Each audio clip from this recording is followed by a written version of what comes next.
প্রত্যেক দিন 450, মাসে কত দেখো। আপনি যাদেরকে ভাড়া দেন তারা আসলে বৈধ ব্যবসা করে না অবৈধ ব্যবসা করে, আপনি কি মনিটরিং করেন? হ্যাঁ ওটি করি তো, যারা আপনাদের নিষিদ্ধ করা আছে, যারা বৈধ ব্যবসা করবে তারা এখানে ব্যবসা করতে পারবে না। 14 লাখের মতো স্যার মাসে। মাসে ঠিক আছে, 14 লাখের মতো 15 লাখ প্রায়। 14 লাখ মাসে। তো এখানে এই যে একজন নাগর আলী, ওনার মাছটা পাওয়া গেছে শিং মাছ এবং মাগুর মাছ। এই মাছে কৃত্রিম রং দেওয়া, কাপড়ের রং দেওয়া, যেটা জর্দা বা হাজারি রং বলা হয়। এই রং উনি মিক্সার করে মাছকে আরো আকর্ষণীয় করছে, করে এটা কাস্টমারদের কাছে বিক্রয় করে। এটা কি উনি ঠিক করেছে? না এই দায়িত্বটা কার ঘাড়ে বর্তাবে? এখন যে উনি যে অপরাধটা করেছে এটা কার কার উপরে দায়িত্বটা যাবে? আমাদের দেখা উচিত। আপনাদের দেখা উচিত। আপনাদের মনিটরিং এ ল্যাকিংস আছে, গ্যাপ আছে, এই কারণে ওনার মতো অসাধু ব্যবসায়ী সুযোগটা নিয়েছে। মানে আমাদের তো নিষেধ করা আছে স্যার, বুঝছেন? মানে আমরা যখন কালেকশন করে এখন আপনি নাগরকে যে ভাড়া দিয়েছেন, তখন আপনি নাগরকে ভাড়া দিয়েছেন, নাগরকে ভাড়া দেয় না, দিয়েছি আমরা আরেকজনকে। কাকে দিয়েছেন? জাকির নামে এক লোকেকে। জাকিরকে ভাড়া দিয়েছেন, জাকিরের কাছ থেকে নাগর জাকির নিয়েছে। কাছে নাগর নিয়েছে। জাকিরকে একটু আসতে বলেন। ওদের নাম্বার তো আমার কাছে নেই। কেন আপনার ভাড়াটিয়া আপনি ভাড়া দিয়েছেন? দলিল আছে, দলিল সব ওনাদের কাছে আছে, কিন্তু নাম্বার।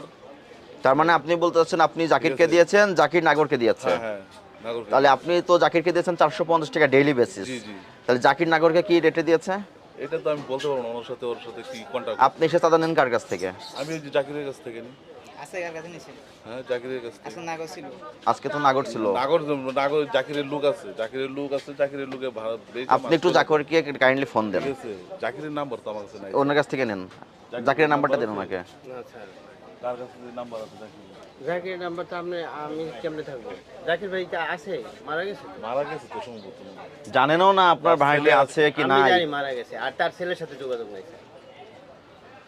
আচ্ছা, আমাদের মেসেজ ক্লিয়ার। স্যার জাতীয় ভোক্তা অধিকার অধিদপ্তর থেকে আপনারা জানেন সবসময় নকল ও ভেজাল বিরোধী অভিযান হয়, হ্যাঁ অভিযান চলে। হ্যাঁ কিন্তু বর্তমান পরিস্থিতিতে আমাদের তারুণ্যের শক্তি ছাত্র সমাজ, জি জি। তাদের সহযোগিতায় আমরা একসঙ্গে বাজার মনিটরিং কার্যক্রম করছি। আচ্ছা। কিন্তু খুবই দুঃখের বিষয়, আজকে এখানে আপনার মাছের বাজারে, আপনাদের মালিকানাধীন মাছের বাজারে একজন অসাধু মাছ ব্যবসায়ী মাছে কৃত্রিম রং মিশিয়ে মাছকে আরও আকর্ষণীয় করে মানুষের সঙ্গে প্রতারণা করে মাছ বিক্রয়ের উদ্দেশ্যে এখানে বিক্রয়ের জন্য দোকানে বসেছিলেন। এটা একটা অপরাধ। জি জি, এটা তো এই অপরাধে এই মাছগুলো আমরা জব্দ করলাম, এবং এই জব্দ করে আপনি যেহেতু এই মার্কেট কমিটির মালিক এবং মালিকের একজন প্রতিনিধি ম্যানেজার হিসেবে আছেন, আপনার জিম্মায় আমি মাছগুলো দিয়ে যাচ্ছি। আচ্ছা আচ্ছা। এবং এই অপরাধে 50,000 টাকা জরিমানা আরোপ করা হলো নাগর আলীকে।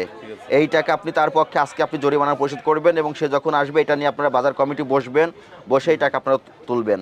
এবং এরপর থেকে এই বাজারে সমস্ত ব্যবসায়ীদের উদ্দেশ্যে আমাদের যে বক্তব্য সেটা হচ্ছে প্রত্যেককে ওজনে সঠিক দিতে হবে, কোনোভাবে মাছে কৃত্রিম রং মেশানো যাবে না, এবং প্রতিনিয়ত হালনাগাদ মূল্য তালিকা প্রদর্শন করতে হবে। এর যদি ব্যত্যয় ঘটে বা আমাদের কাছে যদি কোনো কমপ্লেন আসে, আমাদের যেটা করণীয় সেটা হচ্ছে এই বাজার সাময়িক সময়ের জন্য আমরা বন্ধ ঘোষণা করে দিব। এখানে আপনি ভাড়াও তুলতে পারবেন না, কোনো মাছ ব্যবসায়ী ব্যবসা করতে পারবেন না, যতক্ষণ না আপনারা আপনাদের শুভবুদ্ধির উদয় না হয়। না ঠিক আছে, কথা। Message clear? জি জি, মেসেজ